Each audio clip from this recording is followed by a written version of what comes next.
In YouTube land. This is your host Fnord, and welcome to episode 12 of the Color Animal Inn.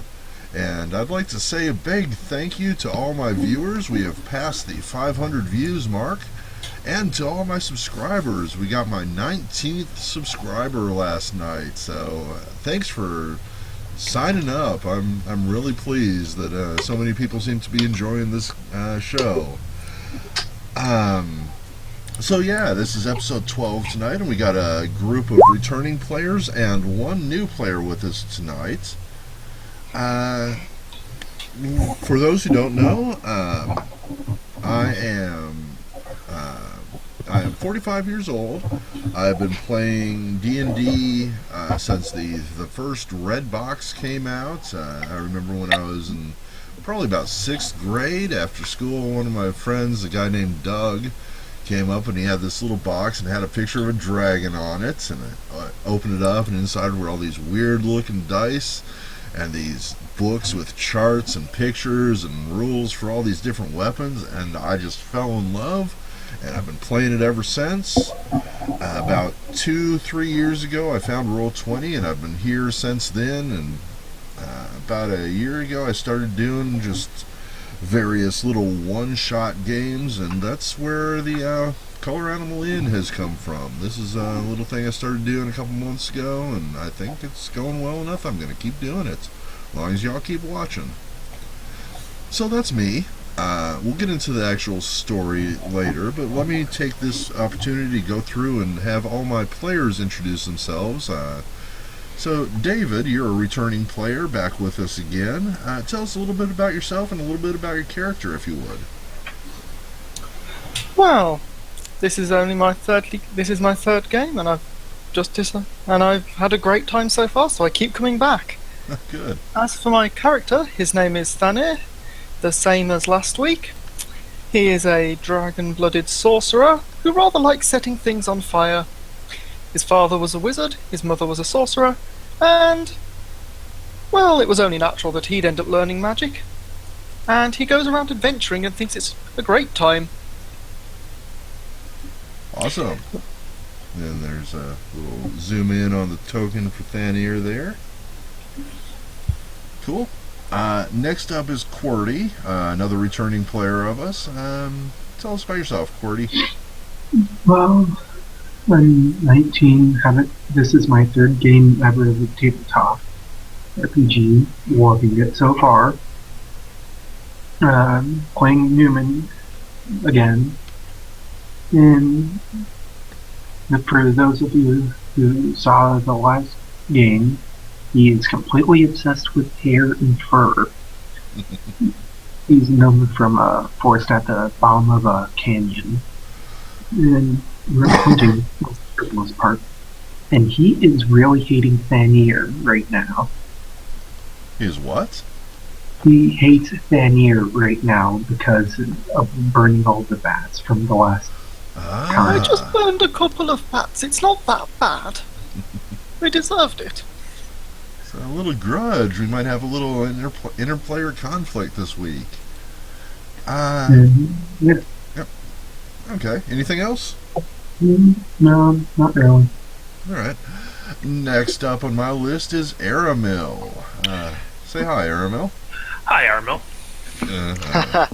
Cheeky. I'm Armel. I am 43, surprisingly enough.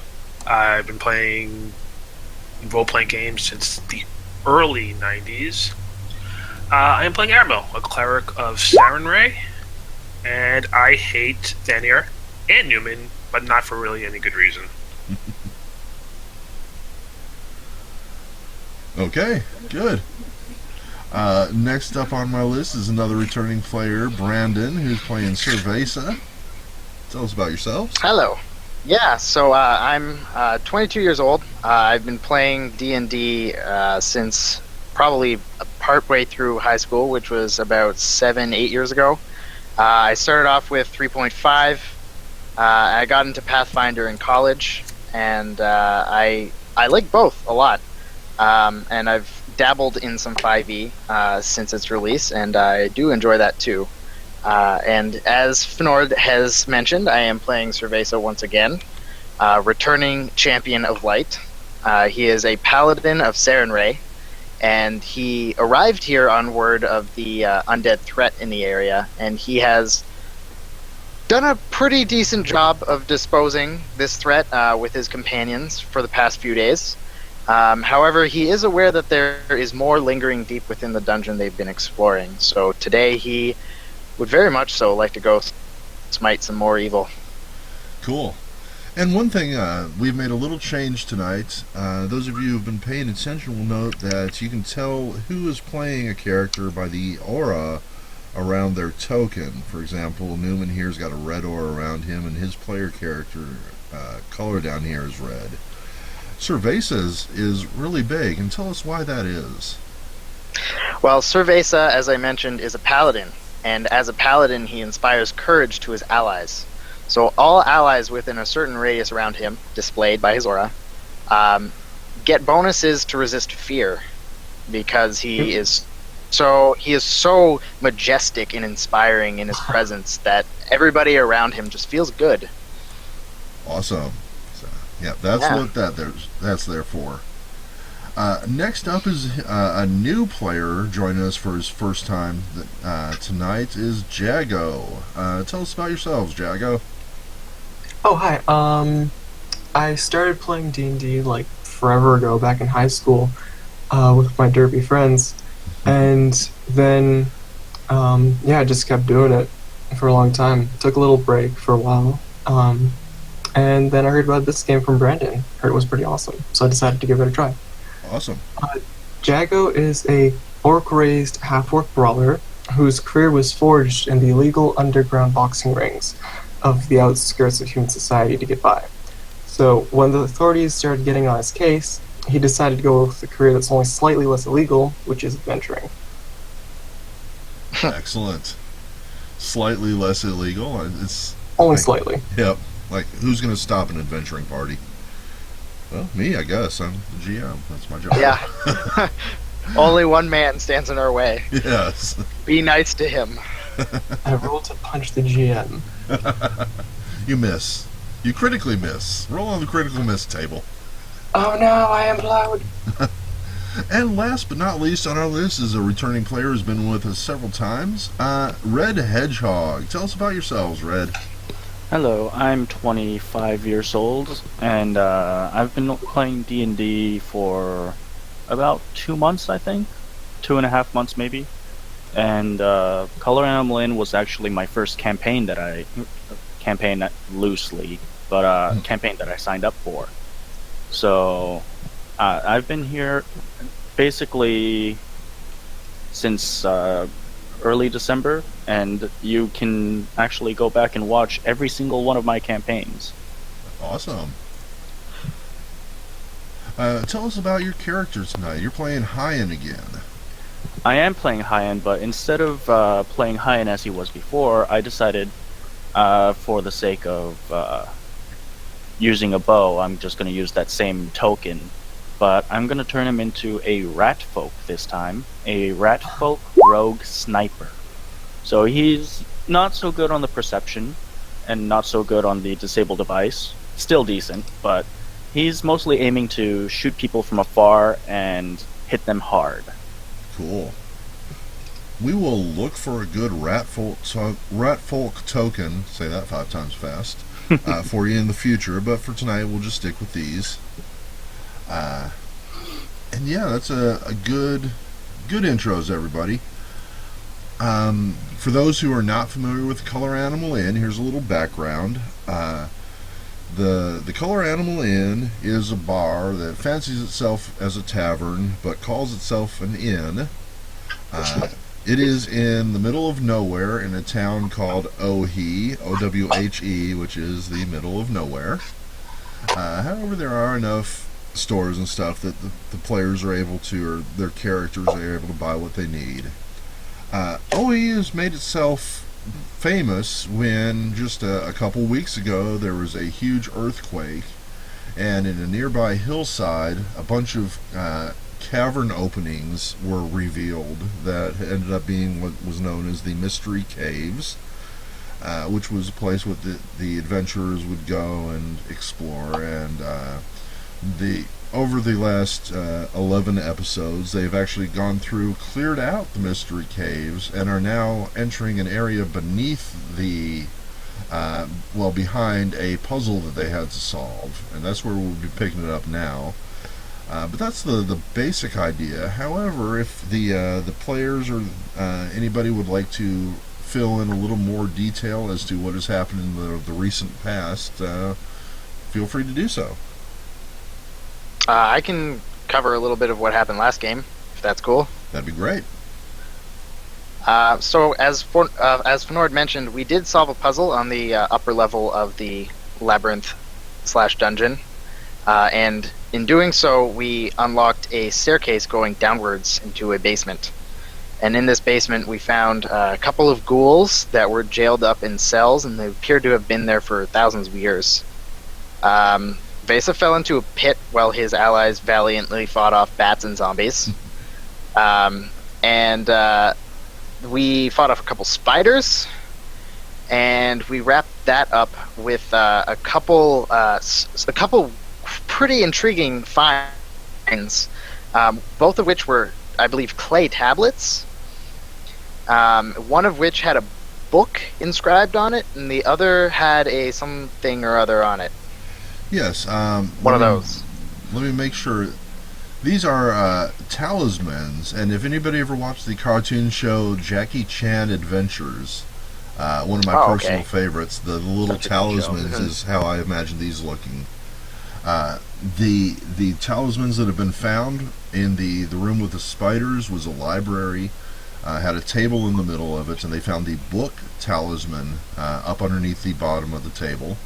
And in a what looks like a bedroom, they found the scepter talisman. So little, clay hexagons or octagons or whatever they were.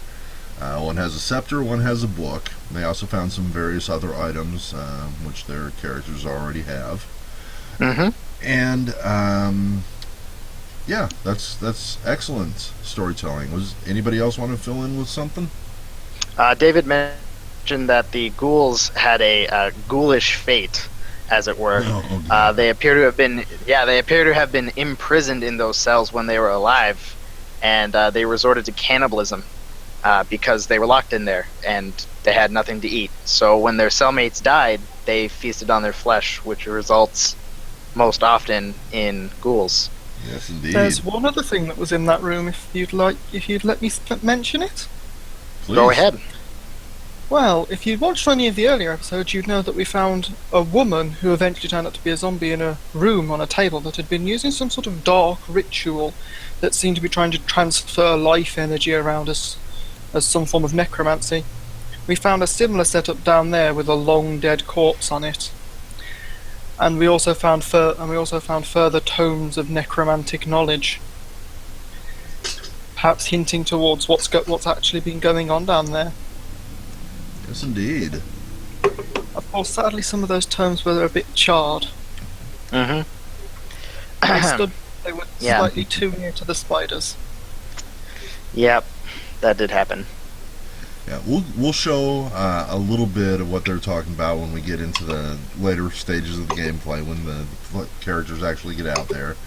But for now, as is Color Animal in tradition, the characters have gathered in a tavern and are awaiting the guide who comes by nightly to lead adventurers out to the mystery caves. So at the moment, let's go ahead and just put it into full open rounds. Anybody who has something they'd like to do, let me know. We'll try to make sure everyone gets a chance to do a little role-playing, talk to each other, talk to Barth, whatever it is you want to do. So who'd like to go first? Me, I guess. Yeah, we can start down the line. That would be me, playing as Thanir. Thanir, excellent. So what is Thanir doing? Well, right now, he's wandered into the inn along with everyone else, and it'd be rude not to order a drink. So he asks, Barth, what's on the menu in terms of food? And if you could get him a nice glass of mead. Ah, excellent, says Barth. Welcome back to the Color Animal Inn, Thanier. It's good to see you again. It is good to see you as well, Barth. I hope the bandits haven't been causing you any more trouble. He kind of grimaces at this and he says, well, you know how it is. But at least we're still open. So, and he starts pouring you a glass of mead. And give me a moment while I determine what tonight's menu will be. I'm looking for the randomizer that I use. There it is. Tonight's menu features our lunch offering is a veal sweetbreads with soft cheese, carrots, and dates. A plate of these is going to run you 2 gold pieces.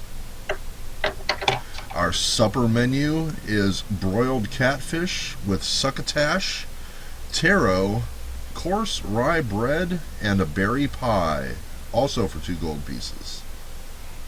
And the meat itself is 1 gold piece. I would like to order the second one, the catfish with the pie. And I would also like to get Barth a glass of his own mead because I think he could probably use it. He smiles and thanks you very, very mightily. Reaches out with his surprisingly small hand and gives you a nice firm handshake and joins you in drinking down a glass of mead. Excellent. And he passes you, or the waiter passes you your catfish with succotash, taro, rye bread, and berry pie. And that's going to be a total of 4 gold pieces if you'd be so kind. I hand in the money and then I go sit at a table to go and eat that. Excellent. Who's next? How about Cordy? Newman stares at the cat. The cat stares back. Newman asks Barth if he can get a plate of catfish dinner. He looks at you a little bit as you say catfish, and then he realizes you're not actually talking about the cat, and serves you up a supper for 2 gold pieces. And can I get you anything to drink with that? No, but you can have meat on me if you want. Oh, thank you, sir. Thank you. And he pours himself a second glass and raises it to you and salutes. And Newman tries to get the cat down off the shelf and tries getting it to eat the food. All right, Newman. What skills do you have that you would be using for this? I'm thinking knowledge nature. Sure, that would be basing your actions on what you know about the natural proclivities of cats. So go ahead and give me a roll there.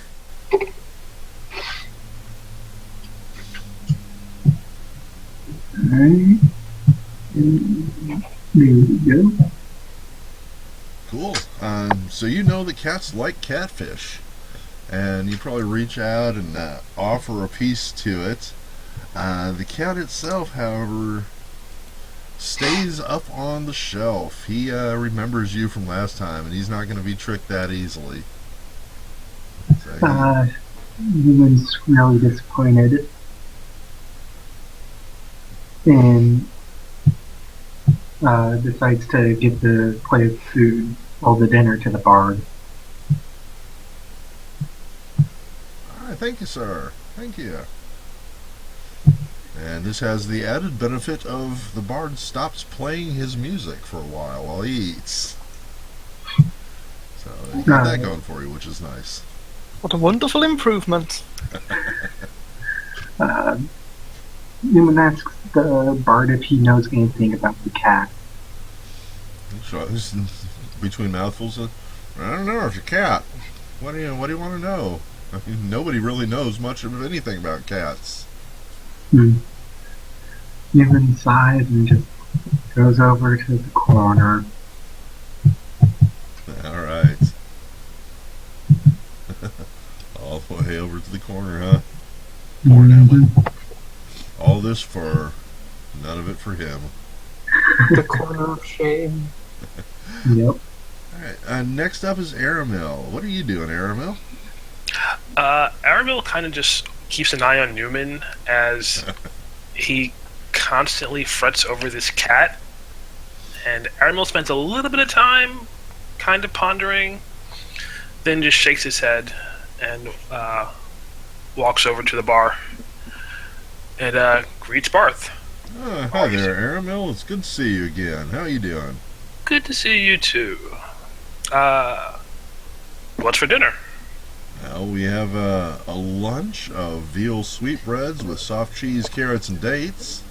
Or we can offer you a supper of broiled catfish with succotash, taro, rye bread, and berry pie. You know what? I'll try both. Both? Yeah. Quite an appetite on you. Adventuring must be quite a workout, huh? It is hard work. Can I get you a drink with that?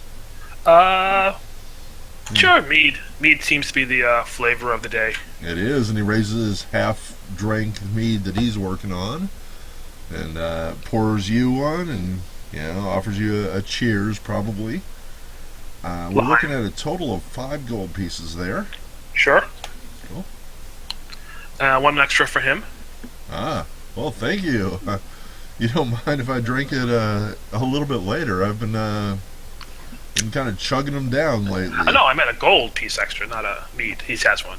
Oh, just tipping him. Okay. Yeah. Well, I thank was you, going sir. to say, Thank we're you very trying to much. get Bath drunk today. Oh, and I'll take a little piece of the catfish and put it on a separate fork Mhm. and say, here, for the cat. Oh, well. Oh, thank you, sir. Thank you.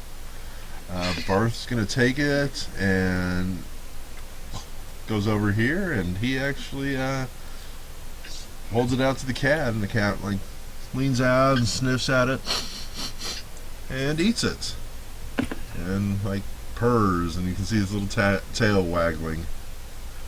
And then I'll just eat my meals in peace. All right. Now, let me know if you need anything else there, Aramil. Oh, will do, Barth. You're a good man. And next up is Cerveza.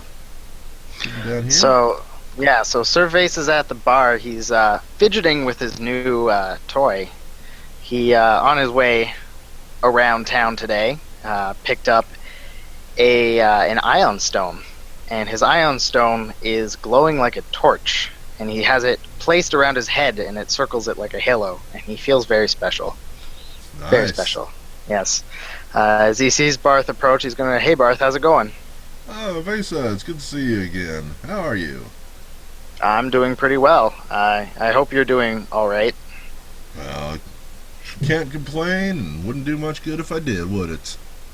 I guess that's true. Yep. I guess that's true. So what kind of eats can I get today, Barth? Well, we've got and he recites it again because I'm not going to. Can I get the lunch with a side of catfish? Yeah, we can throw in a slice of catfish for you. And can I also get a dwarven ale, please? Dwarven ale, yes indeed, sir. And I think I was charging 3 for those. I think it was 1. It's 1 for everything else, but the dwarven ale is a special blend. It's particularly strong. He charges extra for that. I will pay 3. All right. So everything together is what, 5? That's right. All right. Vesa will pay up. All right. Eat well, sir. I look forward to it, and he's gonna enjoy his meal. Great. Next up is Jago, who Barth looks over and sees sitting there. He goes, hello, sir. I don't believe I've seen you around these parts. The orc snorts at him and doesn't seem to be much for conversation, so he just slams his mug against the counter and demands a keg. A cake? A keg! Keg. A cake. A keg! An entire keg of ale, sir? A Are keg you of your sure, sir? The entire keg he will charge you 50 gold pieces for. half a keg. Yes, King. Perhaps just a mug at a time. Maybe 2 months?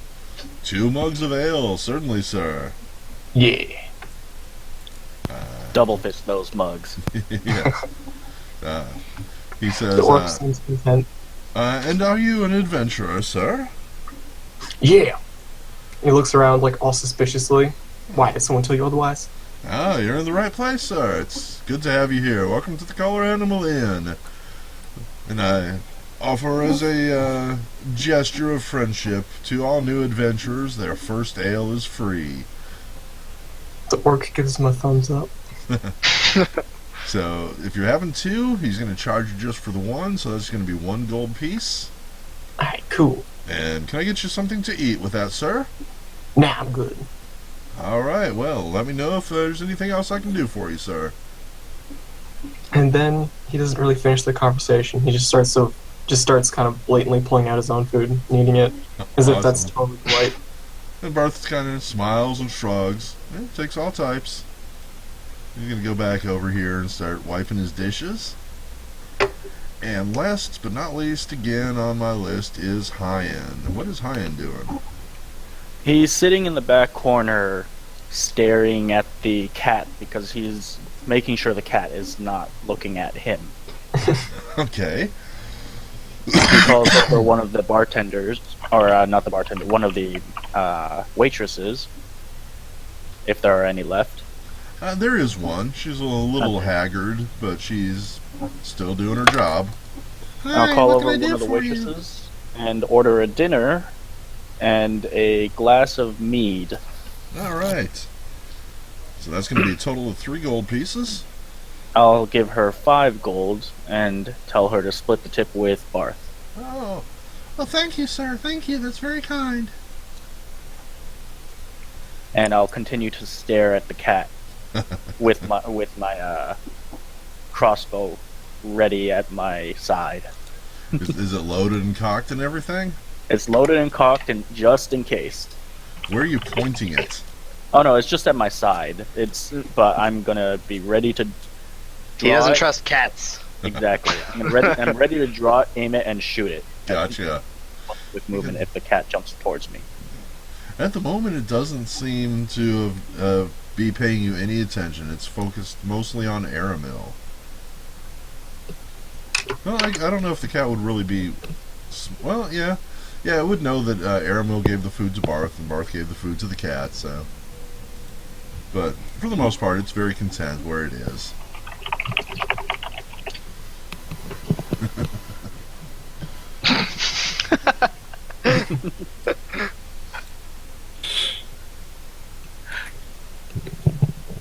Alright, this is Aramil.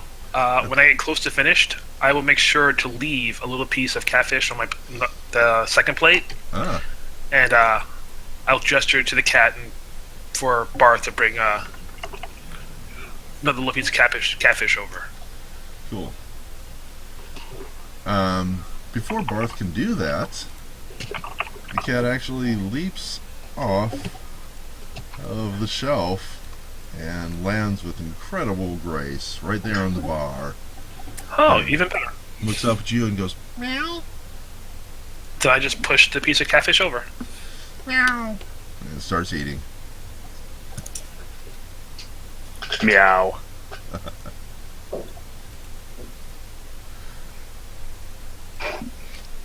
All right. So if there's anything anybody else anybody would like to do at this point, let me know. We'll do that. Otherwise, we'll skip to the next section, which is going to be the arrival of the tour guide.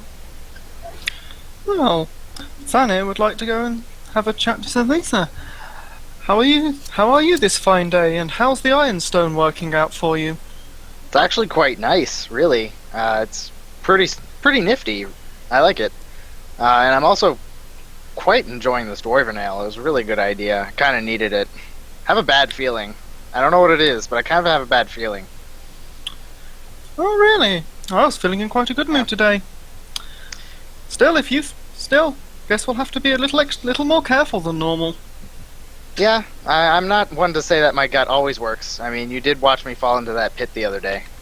But, you know, I'd like to think that I can trust it. Ah, well, you did say you weren't sure you'd make it across then. The trick is to Yeah. be confident, my friend. Well, if there's one thing I know, it's definitely that. And then he's just gonna, finish his meal, turn around and say, "What's new with you?" Oh, nothing much. Well, then I guess we're just gonna sit around and wait for the guide. Yes. Not much else to do, is there? Oh, I did get my... Although, actually, no, I mentioned it. I got myself one of those iron stones. Though, sadly, mine's not a flame. No, that's still nifty, though. Oh, yes. Wonderful little things. Which Quite what, useful, what does your quite handy. ironstone do? It gives me a +1 competence bonus to initiative. All right. It's slightly Mine got cracked. yours, It's a too. cracked version of a fancier one, but it does the job. +1 can make the difference sometimes. Mm-hmm. And at this point, I clean the last of my plate with a bit of magic and float it over to the bar. Barth gives you a smile, knowing he doesn't have to do the dish tonight. That's So, good stuff. The orc speaks up. What's an iron stone? It's a small Besa's gem just gonna containing... point. They're small gems imbued with magical power. I They can want do a one. whole wide variety of things. Well, if you have some money, I believe the magic shop in town has a few in stock. It's where we got ours. Nah, I'm broke. For those not familiar with the concept of the ironstone, it's they're little gems, just tiny little gemstones that are imbued with different forms of magic. And when you use them, you kind of put them up and put them in orbit, and they start going in orbit around your head. And that's what these two are doing. And there's different stones that do different things. So, as Cerveza and Thania are talking, they probably just point to this little gemstone that's kind of rotating in orbits around their heads. Ball of fire, actually. But yes. Yeah, because yours is setting On off fire. lights. It's got Yeah. continual fire on it or something. Yeah.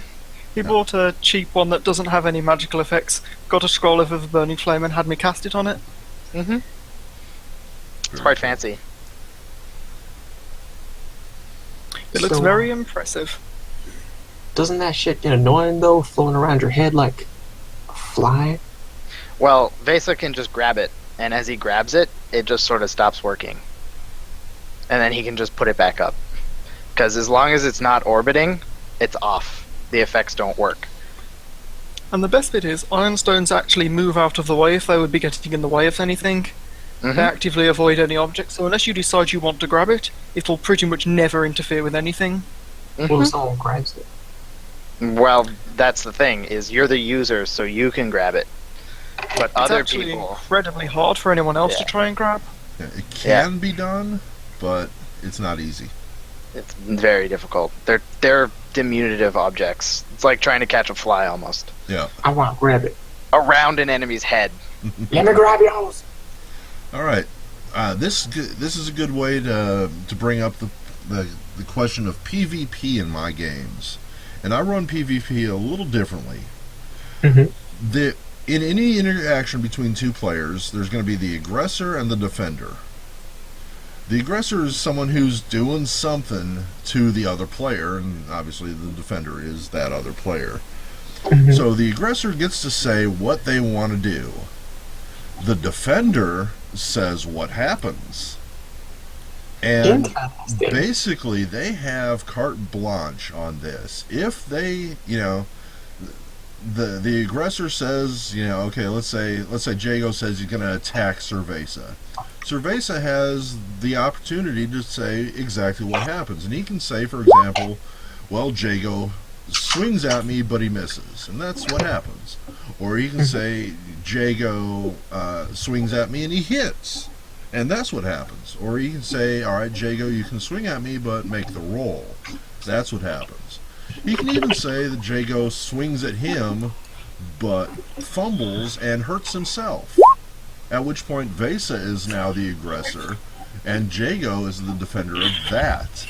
So Jago would then say, all right, I hurt myself, I stubbed my toe, and leave it at that. And, the basic idea is that whoever is being attacked is the one who determines the outcome of that attack. I like it. What if So we're in like combat and one of us decides to attack another? Mhm. yeah, Usually in D&D games, I find PvP is bad, so Jago wasn't actually going to attack him. He's more Right. like demanding. He lets him try to like grab at his stone like a stupid kid. right. So since Jago is making a move against Vesa that could possibly be harmful, Vesa gets to determine whether or not Jago's effect. What happens when Jago does this. So Vesa, Mhm. if Jago is actually grabbing at your stone, what's going to happen? Base is gonna gently grab his hand as it's flying through the air and politely request that he stop. Oh, he wasn't actually grabbing it. He was just demanding you let him try. Oh, well, then he'll just be like, sure. And he'll just, like, let you have a thing float around your head. Yeah. Yeah, but yeah, he Do you just feel tries to special catch now? a bunch. Oh. So, yeah, you have fun with the Ion Stone. Yeah, the orc's having fun. So now see Vesa, you've given the Ion Stone to Jago. Jago doesn't Mhm. have to give it back. No, but I expect him to. Yeah. No, I don't believe he's evil. I don't believe he's evil until he gives me a reason to believe otherwise.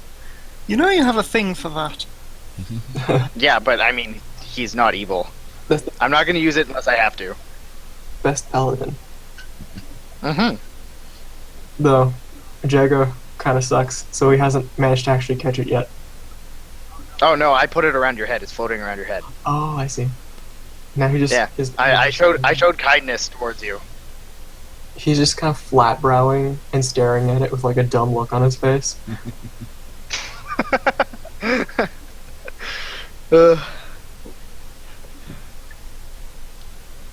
Was your stone buzzing just now? No, that was probably a bug. I don't like bugs. It was actually thin Well, here. they're kind of like bugs that float around your head. I want. That was funny. I don't like bugs. I punch bugs. I'm gonna give your stone back before I punch your stone. For thinking it's a bug. Thank you. Oh, that's good. So Vesa trusts you now. He's happy now. He's the happiest orc. Well, he's not punching at non-existent bugs. Well, Vesa wants to bring kindness and happiness and smite evil. So you're considered good in his books. Kindness and happiness and smite the non-believers. Exactly.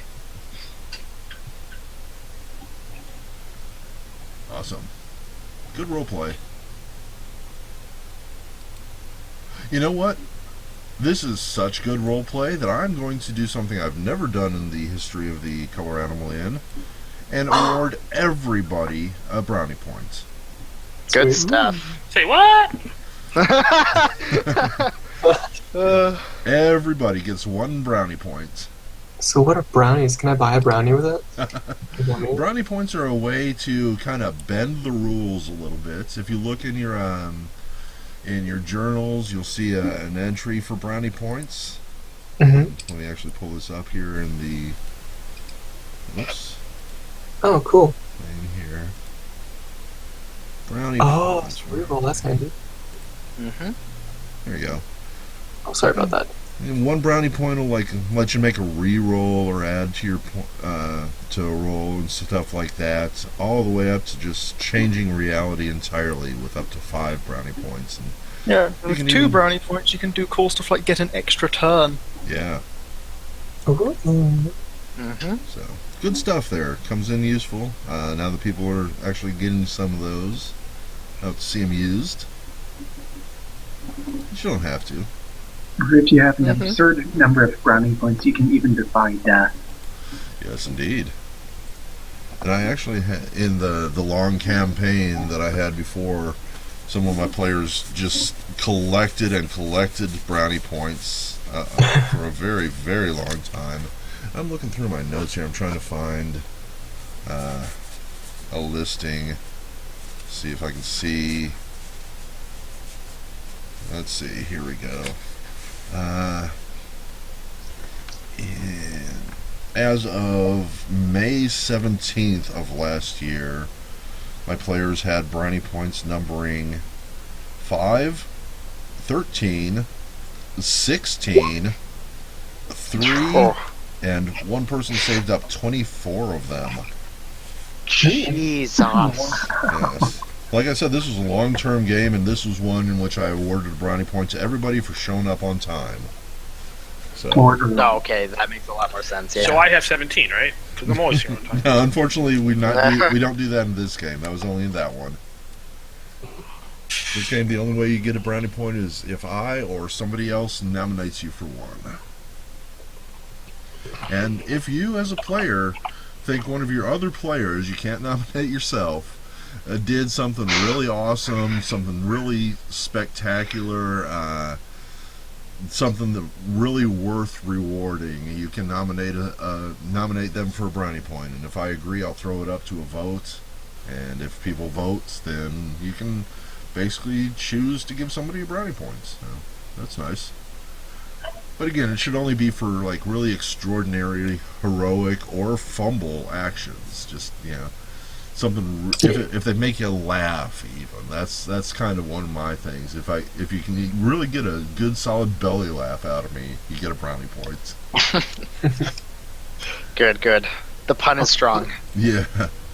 Well. What about the? Oh, sorry. I'm not going to count that one either. Don't worry.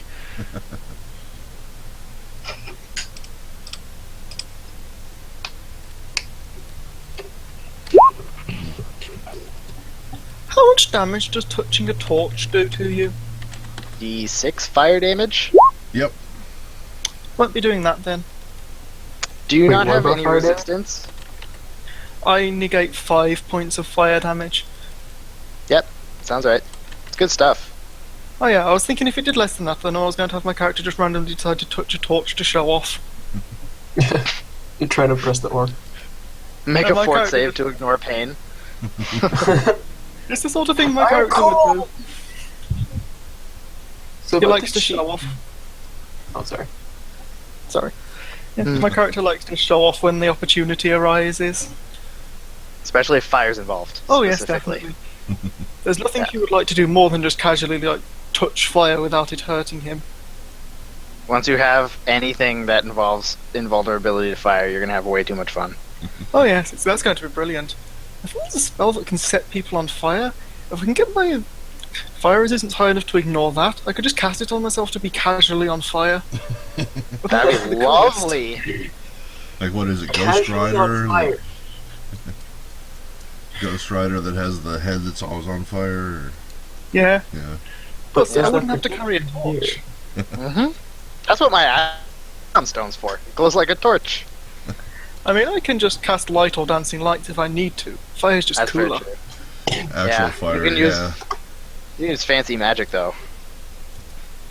Anybody here watch the Venture Brothers? Yes. Yes. The Venture the Brothers? Fantastic Four spoof with the Johnny Torch guy that's just constantly screaming. Yeah. Yeah. I love that show. It's so awful, but it's so good. Hey, David, Those- how much? What kind of armor are you wearing? I am not wearing any.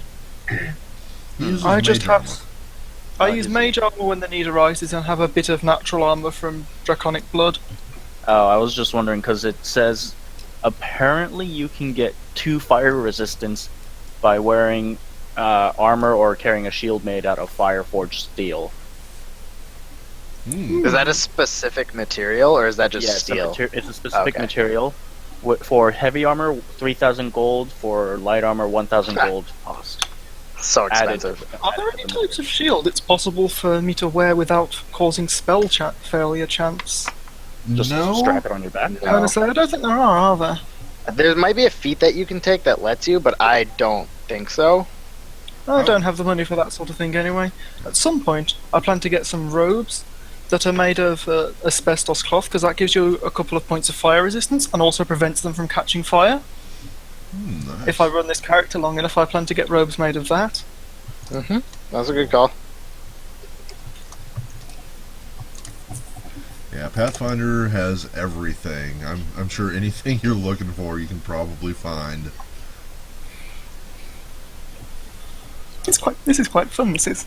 Yeah, Mm-hmm. it is. All right. So, anybody else have anything else they want to do? If not, I'm going to bring the guide in. Yeah, good. Guide. All right. You've all been a bit quiet while we're doing this, haven't you? Who, me? No, everyone else. Oh, no. First, I want to ask about the cheat death thing under brownie points. Yeah. So by all experience gained, does that mean, like, you start off back at level 1? No, this, again, this is originally from my long campaign. And so, like, if the players, they usually would start out at town and then go off into the dungeon, for example, and be there for several weeks of game time. Okay. And if they died during that time, then any experience they had gained since the last time they were in town is lost. They would only gain experience when they actually went back to town and did a full rest. Alright. So for you, I guess you would ignore the experience because we're not really tracking experience.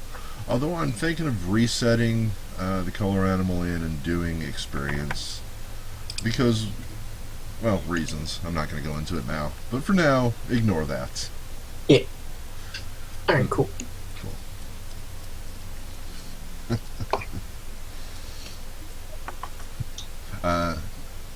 Yeah, well, no, it was more of they would gain the experience while out traveling, but until they actually slept, they hadn't absorbed it.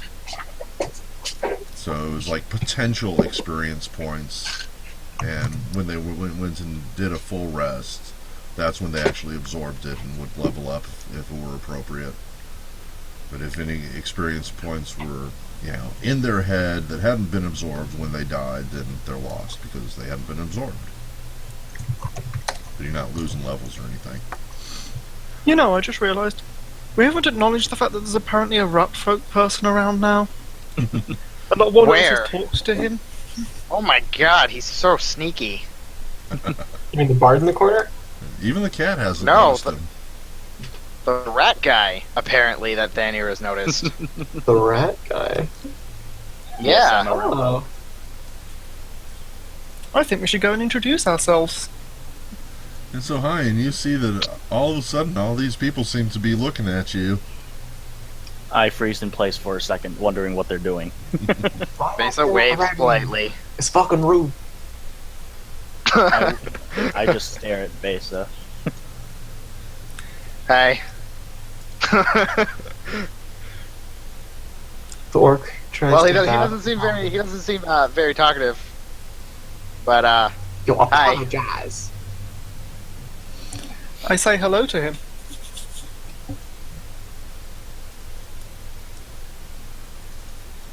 Wish I had a cricket sound effect.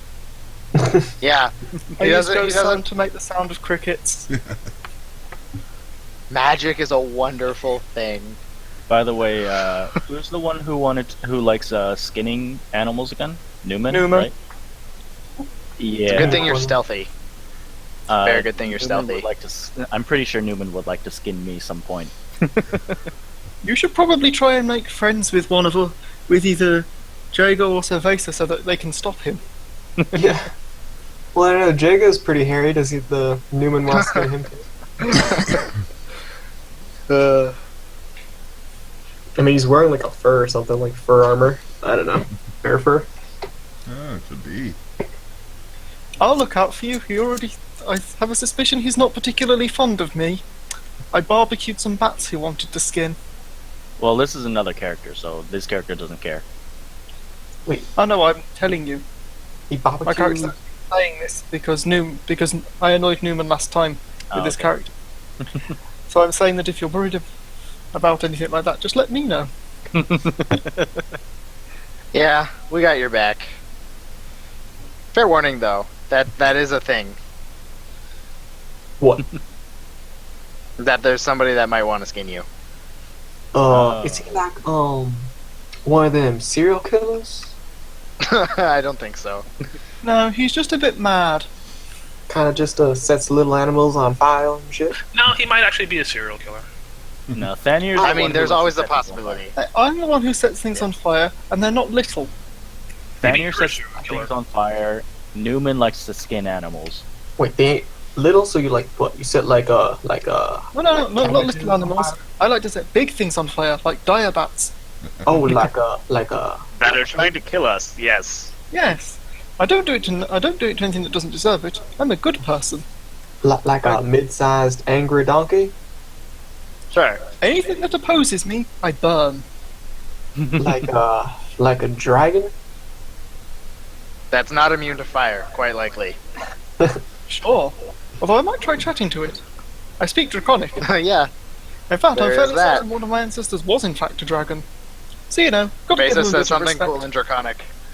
Yeah, Thanos Draconic's smiles. the thing. Yeah. Jago just kind of leans into Cerveza. I want to see him set a dragon on fire. Hey, Thanier, can you do a thing with magic to make it look like you're setting a mini dragon on fire? Could Or I is that restrict too much? prestidigitation to make a very small dragon that looks kind of rubbish because it's prestidigitation, What are and you then going to make have it that out burn of? away? Because I think that can work, but that's the only sort of creating thing spell I know.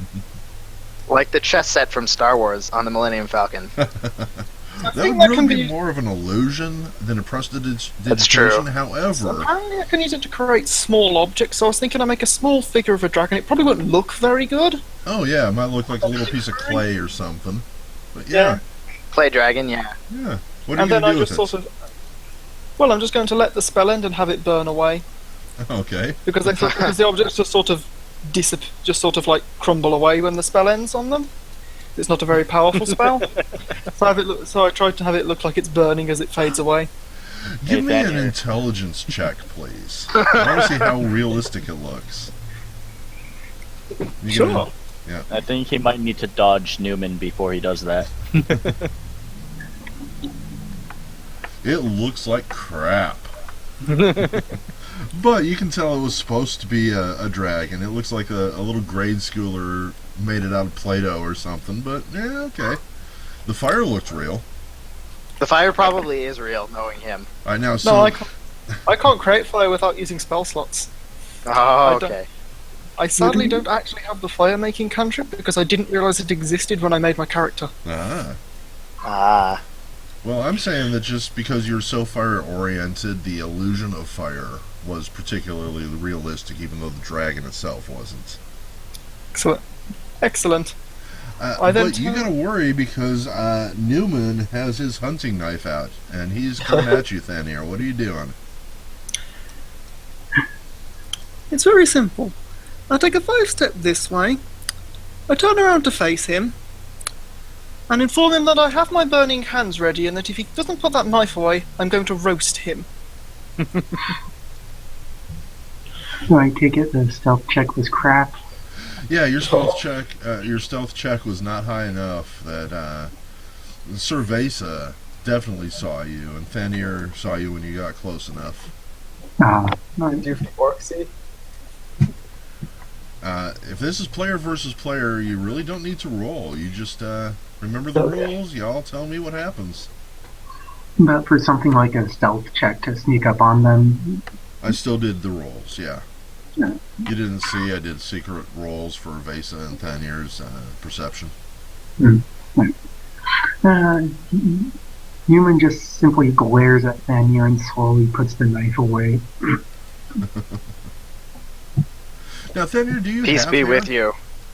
What? What did you say? Do you have hair, or are you like scales or something? No, I have hair. In fact, I have short golden hair on my head. But apart from that, no hair on me. Okay, just making sure. Besa has lovely blonde hair. Is it coming out Like- of his helmet? Yeah, He he's not took wearing his off helmet. to eat. Oh, yeah. Yeah, You he's can't put he's the helmet on, can you? Sorry he's for talking over you. oh no, it's fine. He's actually quite apt at removing and donning his armor, so he can do it pretty swiftly. So oftentimes, now that he's more comfortable with the color animal he'll be in his padded armor set underneath his full plate. Groovy. Whenever he takes off his helmet, is it like a L'Oreal commercial? Yeah, basically.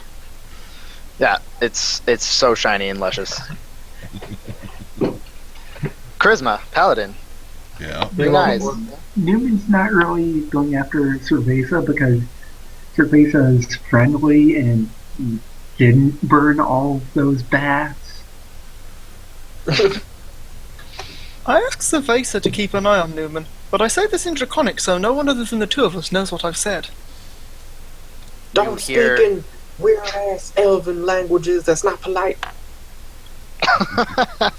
I reply that's not Elven, it's Draconic, and I'll speak Well- it as much as I like. Dragoner? Draconic, Dragon. it's what dragons speak. That's what dragons speak. What about them little kobolds? They speak I it too, haven't. I'm pretty sure. I don't know what they speak. They speak Neither does my Draconic. character. They speak Draconic. Well, What my do, character doesn't know that. what do the He magic learned Draconic for the bears? magic. Bears? Yeah. They Bears? speak bear. Bears don't speak, although I mean, there's spells you can use to make them clever enough to speak, but they just use whatever you taught them then. I thought elves could speak to bears. Think you're thinking of druids. And they do that by magically, like, communicating without proper languages. Wait, are you telling me all elves are druids? No, elves are not all druids. The orc looks offended. No, some of them are wizards and stuff, which is kind of like a druid, but much more fun. They have more fire spells. But can they talk to bears? I think they probably I think- can, yeah. They probably can. There's a spell for almost anything. Jago's very Orcs are excited. Very hyped about this. Yeah.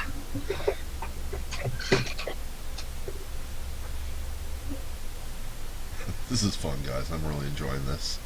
I love the fact that I don't have to do anything. It's so easy. Yeah. As a GM, really, the best part of being a GM is when you can sit back and your players just sort of take it and run with it. And you don't have, I mean, yeah, it's a joke, I'm not doing anything, haha, but it's really, from the GM perspective, this is the greatest part because it means y'all are having fun, and that's what I want to see. All the fun. All of it. Yeah, Newman only has a grudge against Thanier because he's the one that really burnt everything. So it's more specifically that the hides were lit on fire, not the actual attacking of the bats. Mm-hmm. Okay. Yeah. So you're not necessarily just like inclined towards liking animals a lot. You just like having a huge collection of furs. Mm-hmm. And if I remember Okay. correctly, Newman actually did get one skin plus just a little piece of another. Yeah. But there for were one of like them, 3 or 4 bats. Dire bats. For one of them, it was just a small strip Right. of skin that was slightly burned. Then he managed to get a perfectly good pelt, and then a completely charred pelt. It's The not orc like was I was still looking at him trying like to he's damage real the clever. pelts. Yeah. It's not like I was trying to damage the pelts, I just wanted to cook the bats a little, to the point that they're dead. I just wanted to cook the bats. That's good defense. I'll allow it. He Wait, so you doesn't can do care. He cares about the fur. Can you make sautéed bat wings? They don't have a lot. The wings don't have a lot of meat on them. Anything I Yeah. cook like that is probably going to be rather well done. But they were dire bats, so they were quite large. So maybe Yeah! you can test it for us, Jago. You got this. I eat all the bats.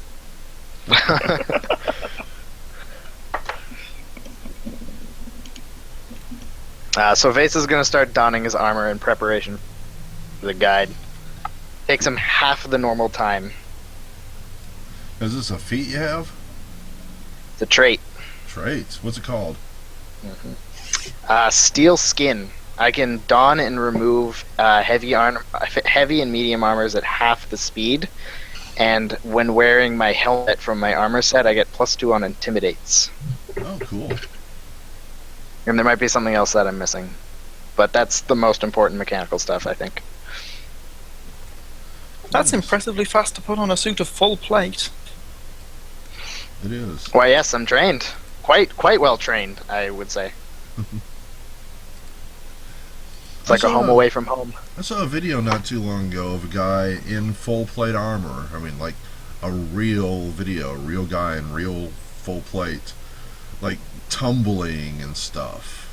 Oh yeah. Yeah. So, You see on, or at least it used to be the case, where you would assume that somebody in full armor just really has a tough time moving, but no, this guy, and apparently this was actually the case. He had full mobility. Didn't slow him down at all. Well-fitted plate armor is actually lighter than leather armor. Really? And most padding. What makes Because- it heavy is the padding that goes underneath it. yeah, because the way the straps are placed on the armor, they distribute the weight of the armor evenly over your body, sort of like a backpack would. So the way that the weight moves your body is more streamlined. Right, so it's like actually part of you almost. Yeah. There's a reason plate armor was only generally for people of minor nobility like knights. It was quite a technologically impressive piece of equipment, Yeah. and you often would have been actually like custom made for them. Did anybody ever see the bear guy? Yes. You know who I'm talking about? I know what you're talking about. Oh my god. That was unreal. What? What bear guy? So there was this guy, and I don't know if he was attacked by a bear or someone he knew was attacked by a bear or something, but he got it into his mind, and this is real life, that he was going to make a suit of armor that would be bear-proof. And he goes out and he makes this thing that almost looks like, if you've seen like the Iron Man movie, the first Iron Man suit that he made, it kind of looked a little bit like that. And he went out and, he had tested it. And then he goes out and makes a suit of armor that's actually really modern looking and pretty cool. And he tests it and he's still not pleased. And so he goes out, and I don't know if this was his third or fourth attempt, but he came up with this suit of armor that looks like an old-style diving suit and has no mobility at all, but it offers incredible protection. And the video shows him standing in this field and like people with these sticks and crowbars and just stuff and just whacking on him. And he's just standing there, he just doesn't feel a thing. And at one point they actually hit him with a truck. Yep. And he goes flying, but he's perfectly okay. Like a good 20 feet. Like he Yeah. goes. Yeah. This guy was nuts. That was Wow. years ago. I wonder what happened to him. I hope he didn't die. He probably is dead by bear. Not in that suit. Yeah. Sleeps in it? No. They can't get me. No, what probably happened is he stepped into some water and just sank like a rock. Yeah, 'cause there's no way he would swim in that thing.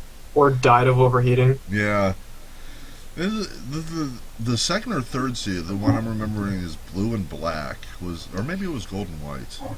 But it was actually really cool looking, and it looked like it offered protection, but he just went too far with it. That last suit was just ridiculous. He if he wanted to walk, he would literally waddle, Yeah. and it was dumb. He's like waddling like a penguin. I will defeat you, Sir Bear. Anyway, sorry, go off on a tangent there. Sorry, folks.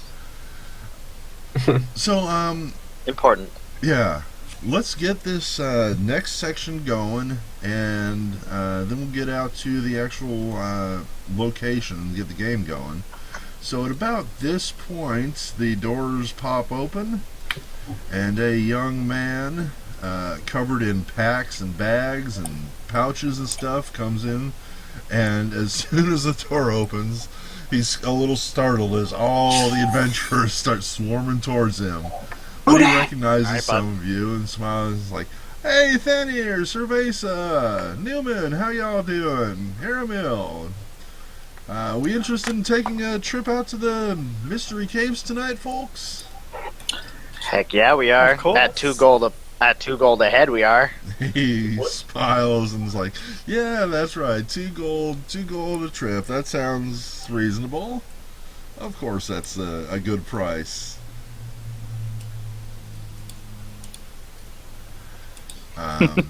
Before They we asked go, me My to. gold at him. They I asked me need to, so I a. attempted. Everyone, hang on for just a second because I need a reflex save from Hyan, please. Did he try to pick that guy's pocket? Because that's a terrible idea. Well, you're not sure, but a spark of electricity just did come out of the guide and strike Hyan. Hits him right on the end of the tail for 2 hit points, and Hyan, the end of your tail is on fire like a candle. Ah, punk eyes. I will step on my tail to put it out. Okay. I smirk slightly. Hurts, don't it? The guy just sort of chuckles. So, it looks like y'all are interested in what I've got in my pockets, huh? Yeah, Pocket Aren't seas. we always? obviously. Well, you're in luck, folks. I've got a great selection of items for sale tonight. And let's see. Jago, you're the new player. I'm going to make you do the rolls for me. You know how to roll like a 7-sided die or something in Roll20, right? What? To make a die roll in Roll20, you can roll any number of sides on a die by typing /R space 1D, the number of sides. So if you wanted to roll a D7, you'd /R space 1D7 and then hit enter. Mm-hmm. Give it a try. Tutorial mode activate. Yep.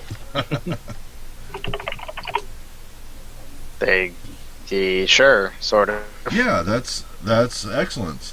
That's how you would do it. So I'm going to need you to make a couple different rolls for me.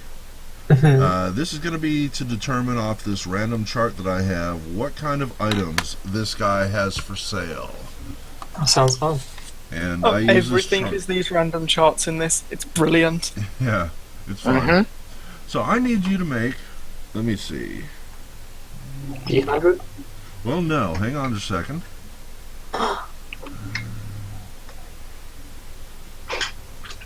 I'm checking my list. Alright, I need you to make one 9-sided roll. 1d9. That's a 5. Check. I need you to roll 2d21. Yeah. 11 and 2. And I need you to roll 3d67. 6, 7.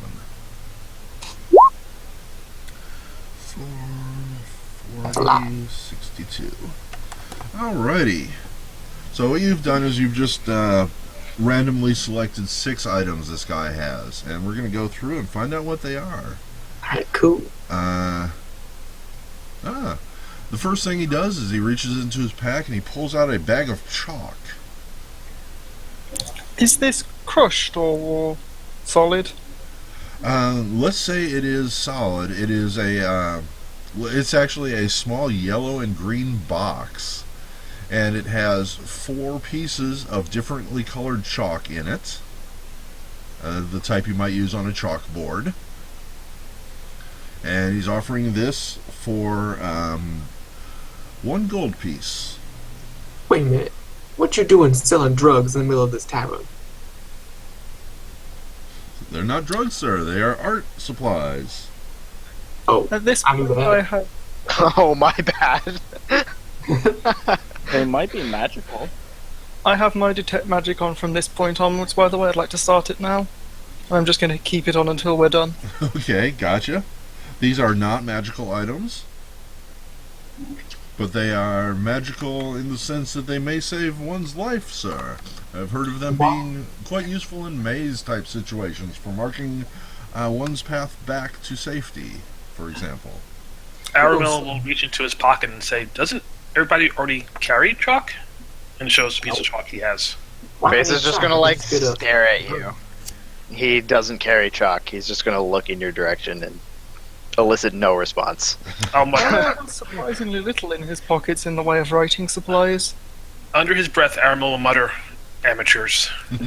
My Face God. shoulders his folding ladder.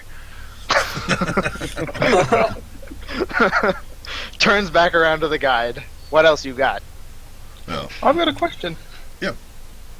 Does anyone here have the spell that lets you mark things? No. I'm not Alright. much of Do a I look caster. like a druid to you?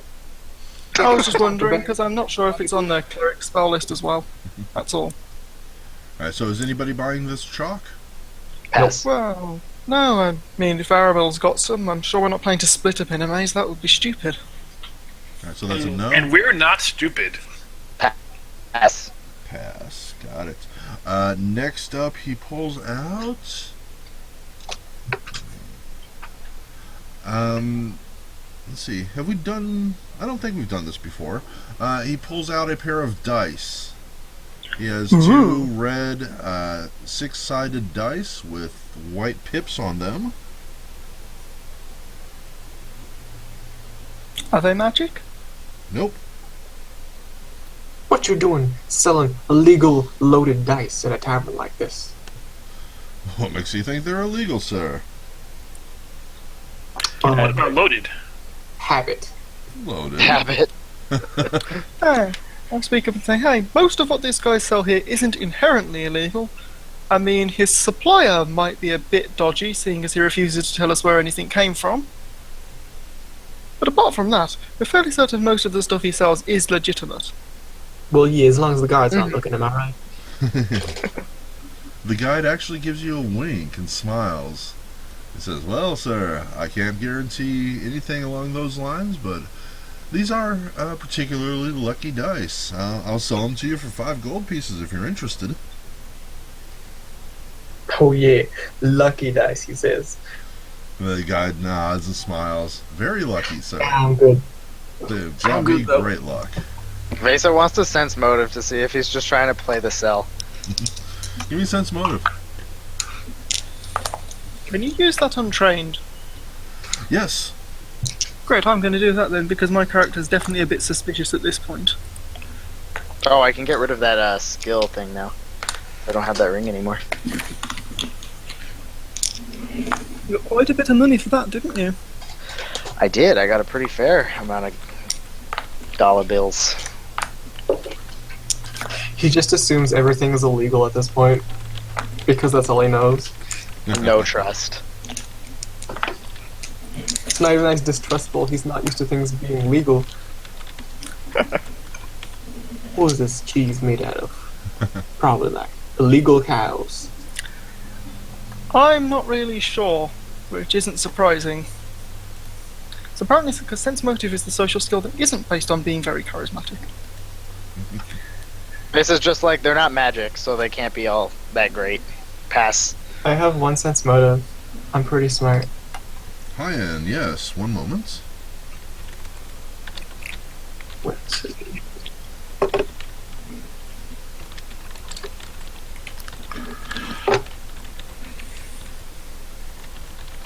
There'd be definitely no way to tell if they were loaded or anything dodgy like that just by looking at them, would there? Not really. Oh, probably not. No. A high appraise, maybe, but The Somehow orc I was doubt literally- he'd actually let us have a closer look if he's trying to trick us. yeah. How much is he asking for again? 5. Yep, 5 gold pieces. I would like to point out that it's going to be a bit unusual that we actually have a situation where we need to roll dice in a particular manner.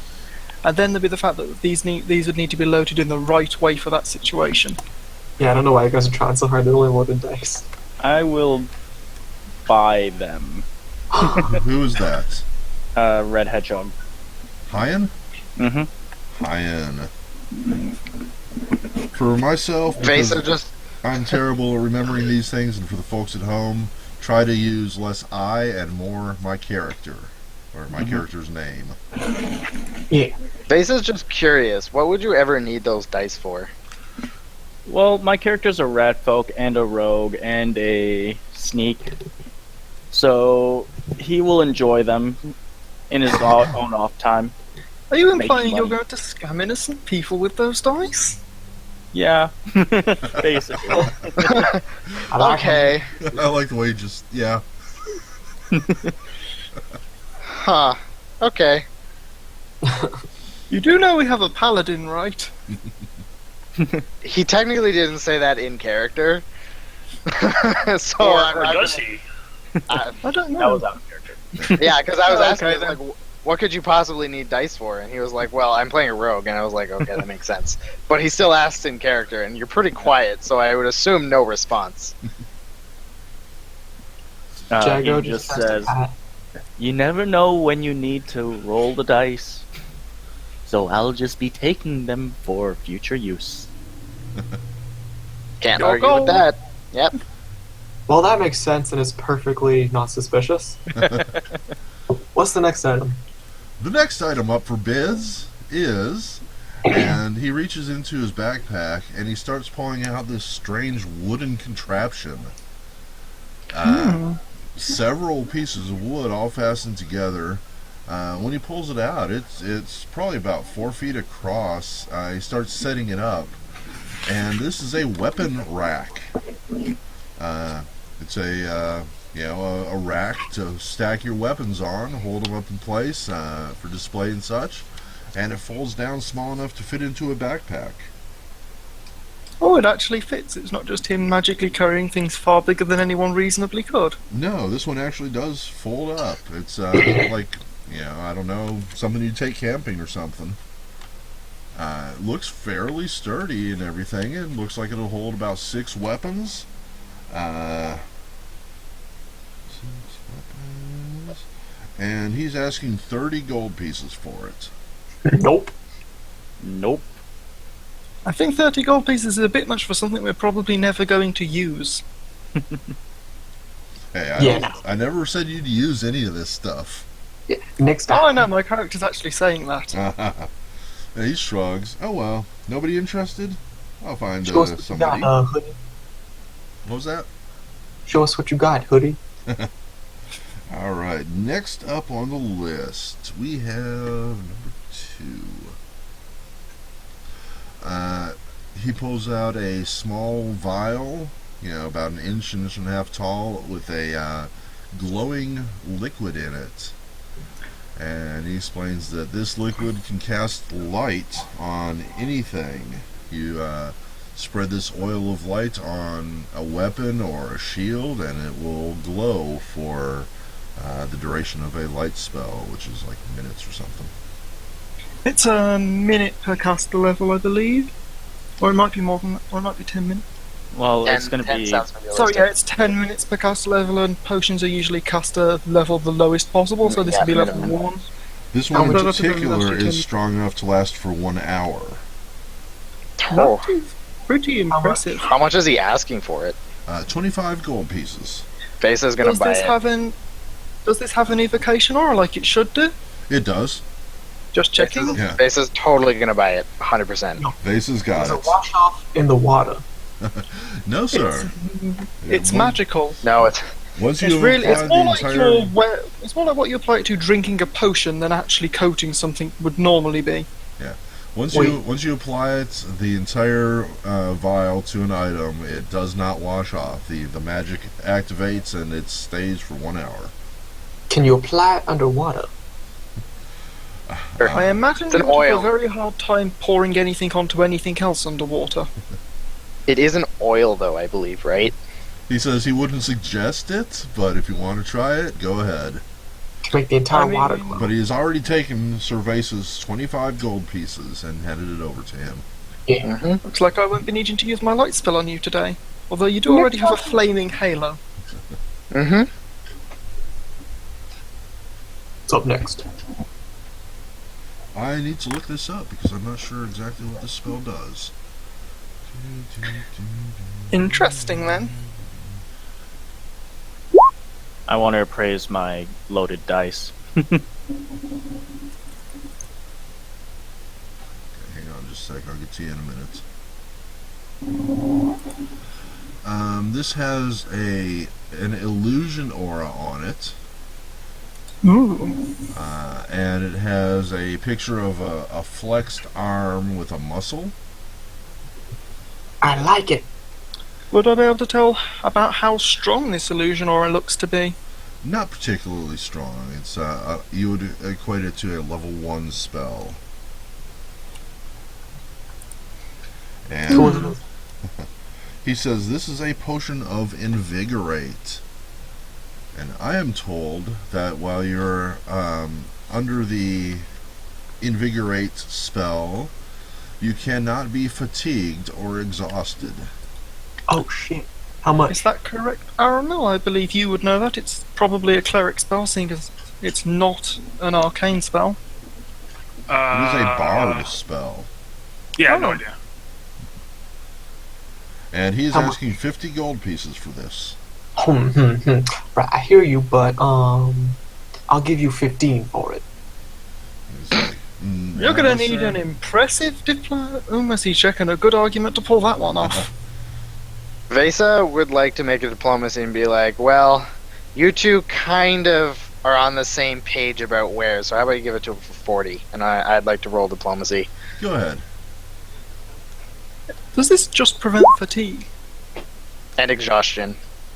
I suppose it would come in handy if we came up against anything that could cause that. For example, Now, Jago, would you like to make a diplomacy and / or intimidate? Can I use a bluff? You can use a bluff. How would you bluff him? So it's just like, alright, look. Back in the fighting rings, I used to use that shit a lot. And I can tell you right now, I don't know who praised that thing for you. Maybe pat them on the back, tell them they tried. But I can tell you right now, I can get at least 4 vials of those for like 50. So I'll buy it for 15. That's giving you a good deal. Come on. Cool. you also I like need it. to convince Vesa, though. 27. Oh wow, that is. That is nice. He's actually going to go down to 40. No, he'll go to 35 because I like the way you said that. But from now on, when you make skill rolls, please do so from your character sheet so you won't see the results. Use Oh. the macros on the skill page. Do a test now for Right. bluff. Yeah, Sorry about that. that's all right. I don't got more than 15 gold, but what I do have is this wonderful bottle of absinthe I was saving for myself. He smiles very large and says, "That'll do, sir. That'll do." Alright, cool. And then he takes it for that and 15 GP, I guess. So how much is that absinthe actually worth? I paid like 20 gold for it. That's not bad, actually. Yep. That's very even. That's exactly 35. Good stuff. So, Jago, go ahead and make me a skill check just to make sure you know how to do it. I figured. Let me pull up my character sheet. It seems to have poofed. I assumed he would be like ripping you off by taking the absinthe because he smiled about it. Nah. Absinthe goes for 1 to 30 GP. And the one I got was 20. And All the right. guide actually seems to have a bit of a crush on you now because, as everyone knows, absinthe makes the heart grow fonder. Oh my. Should buy him a date first. But, yeah, I got, I tried I rolling. need to say, boo. So I tried to roll, and it said, you attempted to use a roll Click on your command. token first. Select your token first. Okay, let's can't select it with this big character sheet in the way. Yeah. 1 second. Once you select it, you can open the character sheet and it'll still be selected in the background Alright. as long as you don't click anything else. Okay, there we go. Perfect. The way So- I would do it is I have the character sheet as a pop out in another window. that works too. That way I can just alt tab to it. Yep, alt tab. So, Oh, yeah, Jago, just to make sure, you should have gotten a whisper saying that you did your check, but you shouldn't have Got it. seen any rolls or anything. Yeah, it's very sneaky. Yeah. And then the roll itself comes up only to me. Alright, cool. Is there a way to attach the character sheet window to your tabs in Chrome? If you Yeah. click on it, there'll be like a little thing in the top left-hand corner of the character sheet window. If you click that, it'll turn it into like a proper separate window. Pop out. You should be able to drag Yeah. that onto your tabs bar. It turns into a separate window, but I can't merge it with the other tabs in Chrome. Put the two Oh, Chrome that's windows true. side by side. Click the tab in one of them and drag it into the other window That's a good onto idea. the tab bar. That should work. I don't think so. No, I can't get that to work, actually. Yeah, it just goes Yeah. full screen. Oh well, doesn't matter. Yeah. It's like a minor thing. Yeah, I have First no world idea. problem. What are you trying to do again? He's trying to merge the popped out character sheet into the same Chrome window so it's a tab instead of a separate window. The reason why you can't do that is because of the way that the pop outs work. Mhm. Yeah, so you can only have that as a separate thing. Okay, I see. Alright. So Jago got the Potion of Invigorate. Make sure you put that on your sheet. I do take notes. I do not refer to them very often. I trust y'all to keep track of your own stuff, with a few exceptions. I'll just trust you. Is that the last of the stuff he has for sale? He has one more item, Ooh, goody. and this is, let me see, 5.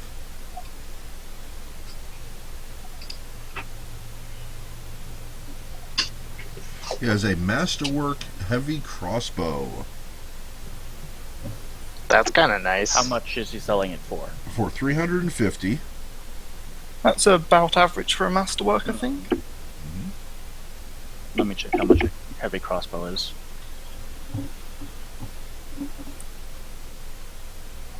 $50 gold. Okay, so that's exactly how much gold it's supposed to be. Yep. And it's not magical or anything, but it is Masterwork.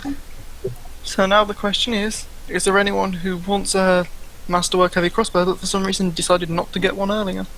I will attempt to storytell to try and help my diplomacy roll to try and persuade him to lower the price. Is that okay? Yeah, we'll just do it a diplomacy, and you tell me the story. Alright. First, I'm going to roll the diplomacy, because if I get a 1, then there's no point in me telling the story. But the story might be fun to hear. Fine. Yeah, I definitely want to hear the story first. So, I'm going to... Can I first appraise the crossbow? I'm just gonna say appraise the crossbow. I'm not gonna actually do the roll. I just want to hold it in my hands and look it over. He'll let you. Okay, so I'm gonna look it over.